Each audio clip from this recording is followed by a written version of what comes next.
Hello friends, welcome to math wizard. मैं संजीव आपका स्वागत करता हूं एनसीईआरटी सीबीएसई के standard 10 chapter 3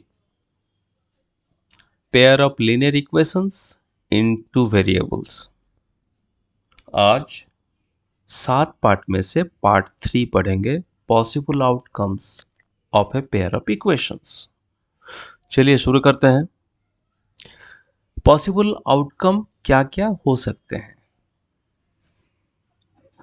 A pair of linear equation in two variables with definite solution is called consistent pair। जिस दो equation का एक सॉल्यूशन पक्का निकल आए, जो दोनों इक्वेशन को वैलिडेट करता हो, तो वैसे पेयर को हम कंसिस्टेंट पेयर कहेंगे, नहीं तो इनकंसिस्टेंट।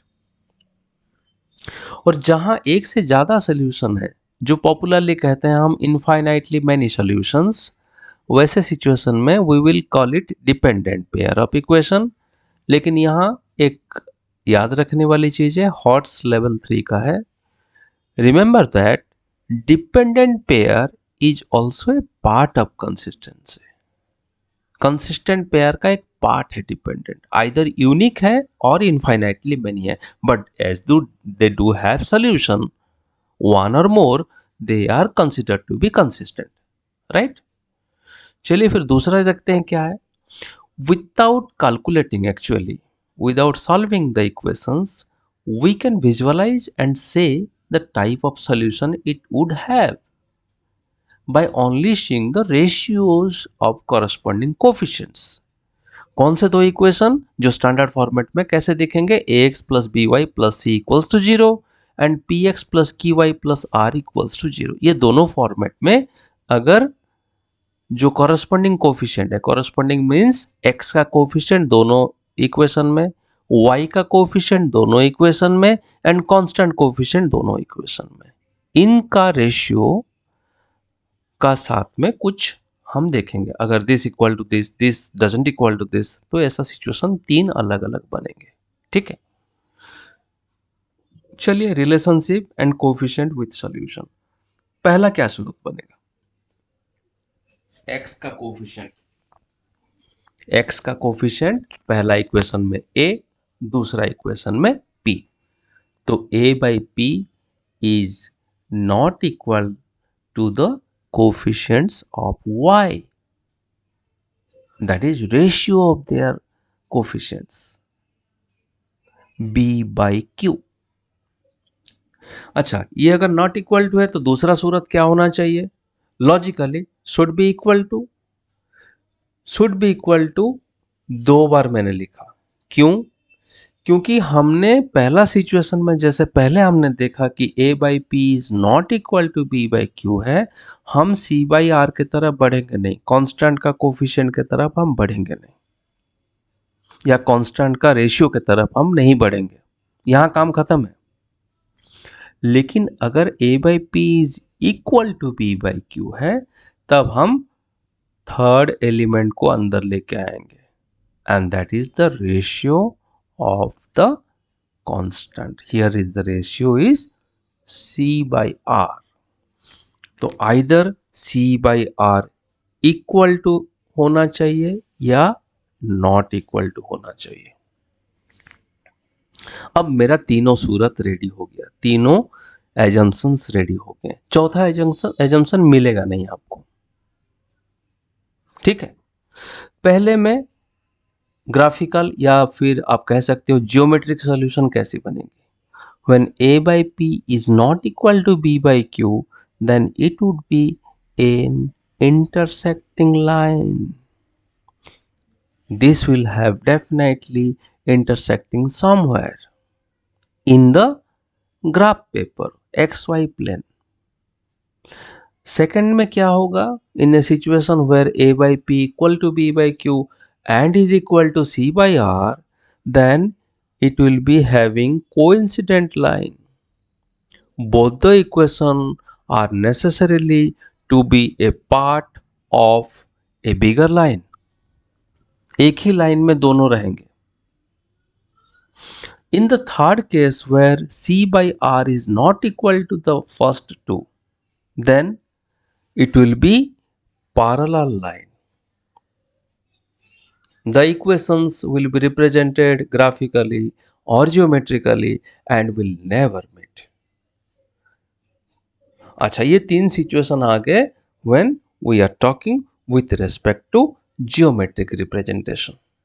हमने किया नहीं है, हमने प्लॉट नहीं किया विदाउट प्लॉटिंग. हमने प्लॉटिंग किया, हम उसके बारे में y का वैल्यू क्या होना चाहिए, कोऑर्डिनेट टेबल कुछ नहीं किया हमने, खाली हमने कोफिशिएंट देखा है. ठीक है. अब दूसरे की तरफ चलते हैं, दूसरा एस्पेक्ट की तरफ चलते हैं. पहला एस्पेक्ट है जियोग्राफिकल जियोमेट्रिकल रिप्रेजेंटेशन. दूसरा एस्पेक्ट क्या है, इसका सॉल्यूशंस क्या होंगे. पहले में यूनिक सॉल्यूशन होंगे. कोइंसिडेंट लाइन या फिर when a by p is equal to b by q is equal to c by r है, वहां होंगे infinitely many solution. And when a by p is equal to b by q but not equal to c by r, then it is going to be no solution point. ये तीन हो गए aspect with respect to solutions. अब तीसरा aspect क्या है, तीसरा aspect है what we will call this pair of equation, whether they are consistent or not consistent. If consistent, whether unique solution or dependent solution. तो पहला सिचुएशन में जहां इंटरसेक्टिंग लाइंस हैं, यूनिक सॉल्यूशन है, we will call it consistent. अगर coincident lines हैं, infinitely many solution है, it is a consistent equation but we will declare this as dependent. Third one parallel lines हैं, no solution है, then we will call it inconsistent. ठीक है. So all this particular thing with respect to coefficient, हमने ये जाना तीन aspect means 9 different scenario in 3 different groups is a table which will definitely give us an edge over others. ठीक है. अभी चलते हैं एक क्वेश्चन. क्वेश्चन क्या कहता है, check whether the pair of equation that is x plus 3y is equal to 6 and 2x minus 3y is equal to 12 is consistent. Whether this pair is consistent or not. अगर है, if so, solve them graphically. अभी तक हमने algebraic method study नहीं किया है, तो हम अभी ग्राफिकली ही उसको सॉल्व करेंगे. तो पहले क्या करना पड़ेगा, पहले चेक करनी पड़ेगी whether this pair is consistent और नॉट. कंसिस्टेंसी कब आएगी, कंसिस्टेंसी कब डिक्लेयर होगा, विदाउट कैलकुलेटिंग विदाउट सॉल्विंग. हमने क्या पढ़ा था, it will be consistent if and only if a by p is not equal to b by q. तो a by p यहां क्या है, पहला इक्वेशन में x का कोफिशिएंट, दूसरा इक्वेशन में x का coefficient will be a by p. Here it is, first equation में a इक्वल 1, सेकेंड इक्वेशन में p इक्वल्स टू 2, तो a by p equals to 1 by 2. सोच के रखिए, थोड़ा सा उसको डॉर्मेंट में रखिए. दूसरा, should not be equal to b by q. b represents the y coefficient of equation 1, q represents the y coefficient of equation 2. तो इक्वेशन 1 में b इक्वल्स टू +3, इक्वेशन 2 में q इक्वल्स टू -3. तो p by q is equal to half and b by q is equal to 3 by -3, that is -1. Hence this is a consistent pair and will definitely have a solution. Let us check it and solve it. तो हम क्या करेंगे, presenting y with respect to x in equation 1. तो x plus 3y is equal to 6, 3y is equal to 6 minus x, and y equals to 6 minus x by 3 and we will be having a coordinate table where x and y are represented as coordinates of a and b in two different occasions. तो a का coordinate हमने देखा 0 2, check कीजिए 0 2 होगा कि नहीं। x equal to 0 तो y equals to 2 होगा कि नहीं। 6 minus 0 is equal to 6 divided by 3 is equal to 2, correct. दोनों इंटीजर हैं, दोनों -10 और +10 के बीच में, वैलिडेटेड। b के लिए क्या होगा coordinates, x coordinate will be 6, y coordinate will be 0। Let us see, 6 होने से 6 minus 6 equals to 0 divided by 3 equals to 0, very good. b is equal to xy 60, ये टेबल मेरा कंप्लीट हो गया। फिर presenting y of equation 2 with respect to x, so 2x minus 3y is equal to 12, और उसको हम simplify करेंगे। 3y is equal to 2x minus 12 and y is equal to 2x minus 12 by 3। उसका coordinate table ये मैंने बना रखा है, क्रॉस चेक भी कर लेंगे उसको। p का वैल्यू मैंने लिया है coordinates x and y as 0 minus 4, check कीजिए 2 into 0 is equal to 0, minus 12 by 3 equals to -4, correct. दोनों इंटीजर हैं और दोनों -10 और +10 के बीच में है। q का वैल्यू क्या होगा, q का कोऑर्डिनेट 3 एंड -2, तो x का वैल्यू 3 लेके चेक करते हैं। 2 3 जा 6, 6 minus 12 equals to -6 divided by 3 is equal to -2, correct. अब ग्राफ की तरफ बढ़ते हैं। ग्राफ क्या कहेगा, छोटा सा ग्राफ एज्यूम किया है कौन सा चीज कहाँ कहाँ यूटिलाइज हो सकता है। ये specifically designed for this particular example to make you understand.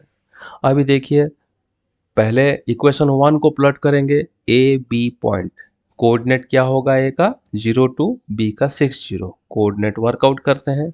0 2 6 0 मैंने कर लिया, लकीर खींचते हैं। This line represents the equation x plus 3y equals to 6। अच्छा, दूसरा इक्वेशन का वेरिएबल टेबल क्या है या फिर कोऑर्डिनेट टेबल क्या है, पी क्यू के लिए p 0 एंड -4, q 3 एंड -2, दोनों पॉइंट मैंने कर दिया एंड इक्वेशन लाइन खींच लिया एंड रिप्रेजेंट करवा दिया। Equation for this P Q is 2x minus 3y is equal to 12। थोड़ा सा अगर ध्यान से देखेंगे, ये दोनों इक्वेशन कहाँ मीट किया है, बी पॉइंट में मीट किया है ना, दैट इज द सॉल्यूशन। तो हमें लिखना यह है नीचे, the intersection point of this equations in the graph is B X Y and X Y का कोऑर्डिनेट क्या होगा 6 0, and this is nothing but our solution. Hence the solution of the pair of linear equation is 6 and 0, and we have done it. Here I would like to remind you all, whenever there are coincident lines or parallel lines, those two equations cannot be solved algebraically. Algebraic point में solve कौन सा equation होगा, जो consistent pair होगा, जिसका solution है उसको कोई भी हिसाब से आप सॉल्यूशन जुगाड़ कर सकते हो, ढूंढ सकते हो। अलजेब्रा का कोई भी मेथोडोलॉजी वर्कआउट करके आप ढूंढ सकते हो। नहीं है तो नहीं है, कैसे करेंगे उसको। तो लिमिटेशन अलजेब्रा का क्या है, एल्जेब्रिक मेथोडोलॉजी का क्या है, अगर कंसिस्टेंट है तो वर्कआउट हो सकता है, नहीं तो नहीं हो सकता। लेकिन है नहीं है कुछ भी हो, हम ग्राफिकली या ज्योमेट्रिकली उसको डिक्लेयर कर सकते हैं। अच्छा, दूसरा लिमिटेशन ग्राफ में क्या है, थोड़ा सा चेक कर लेते हैं। What is the limitation of this geometric representation. अगर बड़ा नंबर आ गया तो 0 2 6 0 3 -2 0 -4, ये तो रिप्रेजेंट हो सकेगा। -245, उसके बाद 3573, अगर ऐसा सब आ जाता है कोऑर्डिनेट्स, तो क्या करेंगे। अलजेब्रा में नंबर के साथ में खेलना इजी है, ग्राफ में छोटे से एरिया में उसको सही ढंग से रिप्रेजेंट करना इजी है। तो किसी का अच्छा पॉजिटिव साइड है और उसी पॉजिटिव साइड में भी कहीं कहीं थोड़ा सा लेथर्जिक पॉइंट में अगर देखें तो उसमें से कुछ कुछ खामियां हैं, ठीक है। तो today I hope I have communicated you properly with respect to graphical or geometric representation of a pair of linear equation and what are the modalities, कैसा होना चाहिए, कैसा दिखेगा, and coefficient के साथ में उसका relationship. If you like the video, then please share with your friends and do subscribe to my channel. And for next video, you should be watching this space. Very soon, I will be uploading a video of part 4. Thank you very much. Have a nice time. Bye bye.